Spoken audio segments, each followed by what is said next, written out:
जय हिंद दोस्तों, सभी को प्यार भरा नमस्कार। इनकलाब जिंदाबाद। तो साथियों, आप सभी को बोर्ड पर दिखाई दे रहा है राजस्थान का जिला दर्शन। राजस्थान की जिला दर्शन श्रृंखला को हम शुरू करने जा रहे हैं। आज हमारी पहली ही क्लास रहेगी और इस क्लास के कुछ एक रूल्स नियम रहेंगे जो मैं आपके साथ साझा करता हूं। पहली बात, हमारी जो क्लास रहेगी वो 15 मिनट की रहेगी। इससे अधिक हम क्लास को नहीं रखेंगे और डिस्ट्रिक्ट है वो डिस्ट्रिक्ट वाइज प्रत्येक को हम साझा करेंगे आपके साथ जितनी भी जानकारी है, और धीरे धीरे हम पढ़ते चलेंगे साथ में। तो आज जो हमने जिला दर्शन की शुरुआत की है और इसी जिला दर्शन की शुरुआत के साथ हमने अपने ज़िले को लिया है और हमारा ज़िला है हनुमानगढ़। तो हनुमानगढ़ ज़िले के बारे में हम आज बिल्कुल बेसिक बातें आपसे साझा करेंगे और आपसे जानेंगे समझेंगे, इन चीज़ों को एक साथ ही रिलेट करेंगे। तो साथियों, आज सबसे पहला हमारा जो जिला रहेगा, जिला दर्शन की श्रृंखला में जो हम जिला की बात करेंगे, जिस ज़िले का आज हम अध्ययन करेंगे उस ज़िले का नाम है हनुमानगढ़। आज हम इस हनुमानगढ़ के बारे में आपसे चर्चा करेंगे। तो दोस्तों, हनुमानगढ़, अब हनुमानगढ़ में एक एक चीज़ें आपको धीरे धीरे सुननी है इन चीज़ों के बारे में। सबसे पहले मैं बता दूं हनुमानगढ़ के बारे में। तो हनुमानगढ़ है वो यहाँ पे क्या थे, यादवों के वंशज। इनको चीज़ों को थोड़ा सा इनके बारे में पूर्व की चर्चा करेंगे। जो यादव थे और यादवों के वंशज थे भट्ट। यादवों के वंशज कौन थे? भट्ट थे। और इन्हीं भट्ट का एक पुत्र था, इन्हीं भट्ट का एक पुत्र था जिसका नाम था भूपत। क्या नाम था? भूपत। भूपत भूपत भाटी, इनका पूरा नाम था भूपत भाटी। और भूपत भाटी ने ही क्या किया था, देखिए, यादवों का वंशज कौन था? भट्ट। और भट्ट का ही पुत्र कौन था? भूपत भाटी। और भूपत भाटी ने क्या किया था, 285 ईस्वी में, 285 ईस्वी में बटनेर दुर्ग की क्या कर दी, स्थापना कर दी। और वही घग्गर नदी के बाएं तट पे, बाएं तट पर ये चीजें आपसे साझा की जाएगी। आपसे पूछी जाएगी कि हनुमान भटनेर दुर्ग की स्थापना कब हुई, तो आप बताओगे 285 ईस्वी में हुई थी। किस नदी के किनारे? घग्गर नदी के किनारे। कौन सी तट पे? दाएं तट पे, बाएं तट पे। तो आप बता सकते हो बाएं तट पे। एग्जाम में क्वेश्चंस पूछने का थोड़ा तरीका चेंज हो चुका है। किस प्रकार से? जैसे हनुमानगढ़ के बारे में आपको कथन दे देगा, लाइनें देगा इस प्रकार से कि 285 में भटनेर दुर्ग की स्थापना हुई थी। 2 नंबर पे देगा घग्गर नदी के, 3 पे देगा बाएं तट पे, 4 पे देगा भूपत भाटी के द्वारा। अगर आपको ये चीजें याद है तो आप इनमें से बता सकते हो, अगर याद नहीं है तो आपका प्रश्न गलत हो जाएगा। तो ये चीजें याद रखने योग्य चीजें हैं। क्या है? यादवों का वंशज था भट्ट और भट्ट के जो पुत्र थे भूपत भाटी। भूपत भाटी ने ही 285 में क्या की थी, भटनेर दुर्ग की स्थापना की थी घग्गर नदी के बाएं तट पे। ठीक है। और जो भूपत भाटी थे वो जैसलमेर के भाटी वंशज के शासक कहे जाते हैं इनको। और जैसे ही अब पहले क्या था, हनुमानगढ़ इस प्रकार से था, ये हनुमानगढ़ का क्षेत्र और गंगानगर, हनुमानगढ़ और गंगानगर का जो क्षेत्र था, ये मान लीजिए हनुमानगढ़ और गंगानगर का जो क्षेत्र था, इस क्षेत्र को कहा जाता था योध्य क्षेत्र। इस क्षेत्र को क्या कहा जाता था? योध्य क्षेत्र कहा जाता था। अब ये क्षेत्र था योध्य क्षेत्र। अब देखिएगा, योध्य क्षेत्र था तो यहीं लगता था अपना कौन सा डिस्ट्रिक्ट लगता था, नीचे इनके से साझा सीमा करता था, ये गंगानगर और ये हनुमानगढ़। तो यहाँ जो लगता था वो था बीकानेर। यहाँ बीकानेर सीमा साझा करता था गंगानगर के साथ। तो ये क्षेत्र एक था। अब जो बीकानेर की सीमा साझा करता है, बीकानेर का जो शासक था नाम था बीकानेर, और बीकानेर का जो शासक था उनका नाम था सूरत सिंह। उनका क्या नाम था? सूरत सिंह। सूरत सिंह। और सूरत सिंह ने क्या कर दिया, आक्रमण कर दिया। कब? 1805 ईस्वी में। 1805 ईस्वी में सूरत सिंह ने आक्रमण कर दिया और भटनेर दुर्ग को जीत लिया। किसे जीत लिया? विजय प्राप्त कर ली इन्होंने भाटियों पे, और विजय प्राप्त कर ली किस पे? भटनेर दुर्ग पर। तो भटनेर दुर्ग पर जो अधिकार हुआ वो किसका हुआ? सूरत सिंह का हुआ। किस पे? भटनेर दुर्ग पे, 1805 में। अब जो जिस दिन विजय प्राप्त की सूरत सिंह ने, वह दिन था मंगलवार का दिन। वह दिन किस वार कौन सा था उस दिन? उस दिन वार था मंगलवार। उस दिन वार था मंगलवार। और मंगलवार को हनुमान जी का वार कहा जाता है। मंगलवार को किसका वार कहा जाता है? हनुमान जी का वार कहा जाता है। तो सूरत सिंह ने कहा, क्या कहा कि हम इससे हनुमान जी का वार मानते हुए अब हम भटनेर दुर्ग का नाम जो रखेंगे वो रखेंगे हनुमानगढ़। क्या नाम रख दिया गया? हनुमानगढ़। हनुमानगढ़। तो साथियों, मैं आपसे उम्मीद करता हूं कि आपको समझ में आया होगा कि हनुमानगढ़ नाम कैसे पड़ा, भटनेर दुर्ग की स्थापना किसने की, कब हुई, कैसे हुई, कहाँ, ये आपके सामने साझा है। अब बीकानेर का शासक था सूरत सिंह, 1805 में विजय प्राप्त की थी भटनेर दुर्ग पर, और विजय प्राप्त की तो उस दिन मंगलवार था तो इसलिए हनुमान जी का वार मानते हुए उन्होंने हनुमानगढ़ नाम रख दिया गया। अब जो हनुमानगढ़ का नाम रखा, अब नया एक रूप बन के आता है किसका? हनुमानगढ़ का। हनुमानगढ़ में अब जो हनुमानगढ़ का, ये तो था थोड़ा सा बेसिक हनुमानगढ़ के बारे में। अब हम साझा करेंगे हनुमानगढ़, वर्तमान हनुमानगढ़ के बारे में। तो हनुमानगढ़ है उसकी हनुमानगढ़। अब हनुमानगढ़ की जो आकृति बनी हुई है, आकृति वो एल आकार की कहा जाता है। हनुमानगढ़ की आकृति किस प्रकार से है? एल प्रकार से। किस प्रकार से मैं आपसे साझा करता हूं, ये इस प्रकार से बनी हुई आकृति है।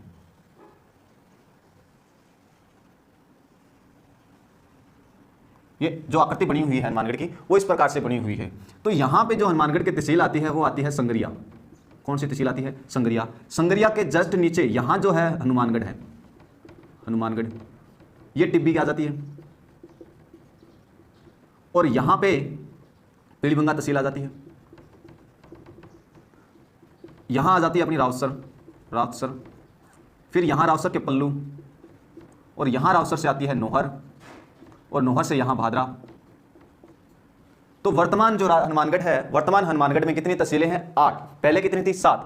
1 2 3 4 5 6 7 8। पल्लू पहले नहीं थी तहसील, अब पल्लू को क्या बना दिया गया? तहसील बना दिया गया है। और वर्तमान में यही प्रकार से, इसी प्रकार से हनुमानगढ़ की मैपिंग है। संगरिया के अंदर बात की जाए, पीलीबंगा की बात कर लेते हैं पहले। पीलीबंगा की आपसे बात साझा की जाए तो पीलीबंगा के अंदर है कालीबंगा सभ्यता, कालीबंगा सभ्यता,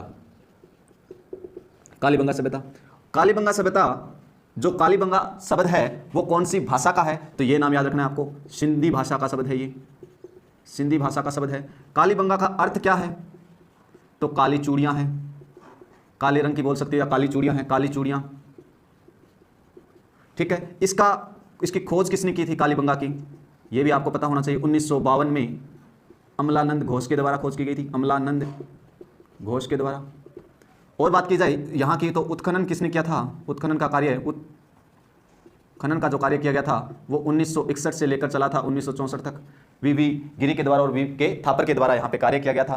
टिब्बी की बात की जाए, यहाँ से टिब्बी की बात की जाए तो टिब्बी में इंदिरा गांधी नहर का प्रवेश होता है, इंदिरा गांधी नहर का प्रवेश। राजस्थान में इंदिरा गांधी नहर का जो प्रवेश है वो कहाँ से होता है? टिब्बी तहसील से होता है। अब बात की जाए यहाँ से रावसर हो गया, पल्लू, पल्लू में है ब्राह्मणी माता का मंदिर, ब्राह्मणी माता का मंदिर। नोहर की बात की जाए तो मैं यहाँ लिख देता हूँ नोहर, नोहर के बारे में ये एक बार आपसे मोटा मोटा बस आपको बेसिक बताया जा रहा है, उसके बाद हम डिटेल से भी चर्चा करेंगे। बस एक बार बेसिक बताया जा रहा है आपको। नोहर, नोहर में एक स्थान है जिसका नाम है गोगामेड़ी।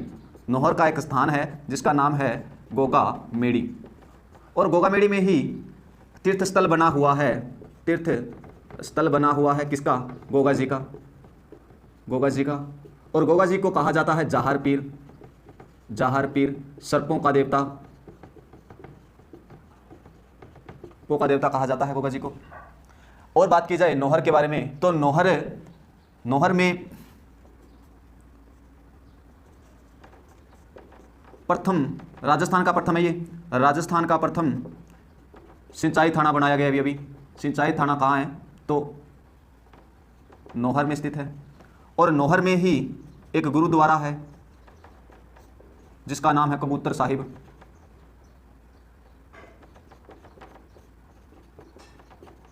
कबूतर साहिब। तो ये जो थोड़ी बेसिक बातें थी। संगरिया के अंदर अपना सर छोटूराम केशवानंद का संग्रहालय बना हुआ है। तो ये जो बेस है किसका? हनुमानगढ़ के बारे में। हनुमानगढ़ की कितनी तहसीलें हैं? एग्जाम में पूछा जाए हनुमानगढ़ के बारे में आपसे तो हनुमानगढ़ के बारे में आप बता सकते हो। हनुमानगढ़ में वर्तमान में 8 तहसीलें हैं। कौन कौन से? संगरिया है, हनुमानगढ़ है, रावसर है, पीलीबंगा है, टिब्बी है, पल्लू है, नोहर है, भादरा है। पीलीबंगा में स्थित है कालीबंगा सभ्यता। पीलीबंगा एक सभ्यता खुद भी सभ्यता है, रंगमहल भी सभ्यता है जो हनुमानगढ़ के अंदर आती है। टिब्बी तहसील के अंदर बात की जाए टिब्बी के बारे में तो टिब्बी इंदिरा गांधी नहर प्रवेश करती है। हनुमानगढ़ के बारे में आपसे साझा किया जाए, हनुमानगढ़ के बारे में इसको थोड़ा सा रफ करता हूं मैं।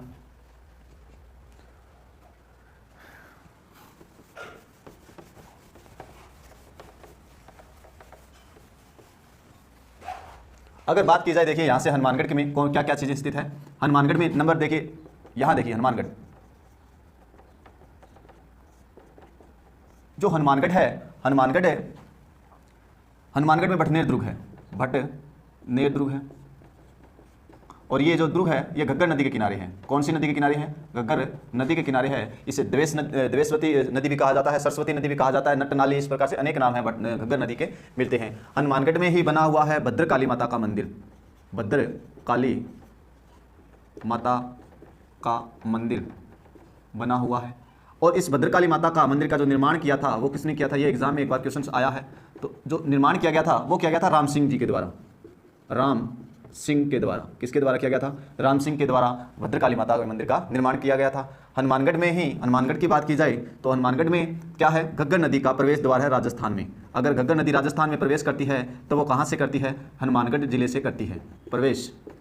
कहाँ से करती है, हनुमानगढ़ से, हनुमानगढ़ से प्रवेश करती है। अब हम हनुमानगढ़ के बारे में जानें तो हनुमानगढ़ पूरे राजस्थान में खेल के जो सामान मिलता है उसमें उत्कर्ष है, वो नाम हनुमानगढ़ का ही आता है। हनुमानगढ़ के बारे में ही अगर बातें करें हम तो हनुमानगढ़ की एक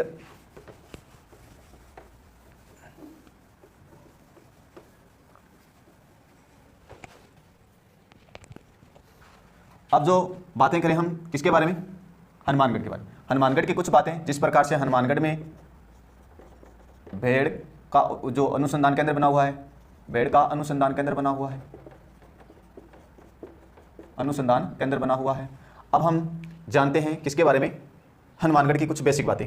हनुमानगढ़ की जो स्थापना हुई थी, हनुमानगढ़ को गंगानगर से कब अलग किया गया था, तो हनुमानगढ़ को जो अलग किया गया था, अगर बात करें स्थापना की हनुमानगढ़ की, तो ये जो हनुमानगढ़ बना था वो 12 जुलाई 1994 को गंगानगर से अलग हुआ था। और यह जो जिला बना था हनुमानगढ़, गंगानगर से जब अलग किया गया था तब वह 31वां जिला बना था। कौन सा जिला बना था, 31वां जिला बना था। और यह कर्मानुसार है, कर्मानुसार ये कौन सा जिला बना था, 31वां जिला बना था। और हनुमानगढ़ का जो परिवहन कोड है, आरजे कोड जिसे हम बोलते हैं, वाहन संख्या, वाहन कोड, वो है आरजे 31। कौन सा है, आरजे 31 है। और आरजे 13 है, वो किसका है, वो आप साझा करें। हनुमानगढ़ की बात करें तो हनुमानगढ़ का शुभंकर कौन सा है, शुभंकर कौन सा है हनुमानगढ़ का, अगर आप बता सकते हो तो बताइए। हनुमानगढ़ का शुभंकर कौन सा है, हनुमानगढ़ का जो शुभंकर है वो है छोटा किलकिल, छोटा किल हनुमानगढ़ का क्या है, शुभंकर है। तो हनुमानगढ़ के बारे में ये बेसिक बातें हैं हनुमानगढ़ की, कि हनुमानगढ़ के अंदर जो हनुमानगढ़ की स्थापना 12 जुलाई 1994 को हुई थी। आरजे कोड है हनुमानगढ़ का 31, शुभंकर है हनुमानगढ़ का छोटा किलकिल। अब बात करें पीलीबंगा सभ्यता की, तो ये एक पुरातात्विक स्थल है यहाँ पे पीलीबंगा, और इसी का एक भाग और आ जाता है पीलीबंगा के अंदर रंगमहल सभ्यता। रंगमहल भी जो अपनी सिंधु सभ्यता है उसी से संबंधित है, सिंधु घाटी सभ्यता। और बात करें तो कालीबंगा सभ्यता है, कालीबंगा को जो राजस्थान की सैंधव सभ्यता है, सिंधु सभ्यता बोलते हैं, उसकी तृतीय राजधानी कहा जाता है किसे, कालीबंगा सभ्यता को। अगर हम बात करें किसके बारे में, पल्लू किससे, अगर आपसे पूछा जाए कि ब्राह्मणी माता का मंदिर हनुमानगढ़ जिले के किस स्थान पे है तो आप बता सकते हो पल्लू में है। गोगामेड़ी का मेला किस तहसील में पड़ता है हनुमानगढ़ की, तो नौहर तहसील में पड़ता है। और जो गोगामेड़ी का जो स्थल है उसका उपनाम पूछा जाता है तो उसे धुरमेड़ी कहा जाता है, उसे क्या कहा जाता है, धुरमेड़ी कहा जाता है। ठीक है, धुरमेड़ी कहा जाता है। और बात करें हम भादरा के बारे में, कुछ एक गांव पड़ता है भादरा का जिसका नाम है करणपुरा, भादरा के अंतर्गत आता है वो। तो वहाँ पे भी कुछ एक कंकाल मिला है जो सिंधु घाटी सभ्यता से संबंधित कहा जाता है। अगर हम बात करें अब कालीबंगा सभ्यता के बारे में, थोड़ा सा डिटेल से जानने की कोशिश करें, कालीबंगा सभ्यता में क्या क्या प्राप्त हुए, क्या क्या चीज़ें मिली, इसके बारे में जानते हैं। अगर हम बात करें कालीबंगा सभ्यता की, कालीबंगा सभ्यता, बेसिक बातें आपको पता होनी चाहिए। और हनुमानगढ़ के अंदर यही चीज़ें हैं, ज़्यादा कुछ है नहीं। तो हनुमानगढ़ में कालीबंगा सभ्यता कहाँ स्थित है, आपसे पूछा जाए तो आप बताओगे हनुमानगढ़ में है। और कालीबंगा की बात की जाए तो कालीबंगा है वो हनुमानगढ़ में है। और कालीबंगा का अर्थ क्या था, अभी हमने जाना था, काले रंग की चूड़ियाँ, सिंधु भाषा के शब्द से लिया गया है। अगर इसके उत्खनन की बात की हमने, इसकी खोज की बात कर चुके हैं हम, खोज उत्खनन हमने बात की उत्खनन के बारे में। अब यहाँ क्या क्या मिला है इसके बारे में जानते हैं। हनुमानगढ़ में जो कालीबंगा सभ्यता है वहाँ से हमें क्या प्राप्त हुआ है इसके बारे में जानते हैं। तो यहाँ पे जुते हुए खेत मिले हैं, जुते हुए खेत मिले हैं, जुते हुए खेत मिले हैं। और यहाँ पे अगर जाने हम, जुते हुए खेत मिले हैं। और एक जो जिस प्रकार से ईंटें मिली हुई, पक्की ईंटें मिली हुई है, कच्ची ईंटें कह सकते हैं, तो ईंटों का भी विस्तार मिला है। शल्य चिकित्सा का विस्तार मिला है, चिकित्सा के बारे में पता चला है।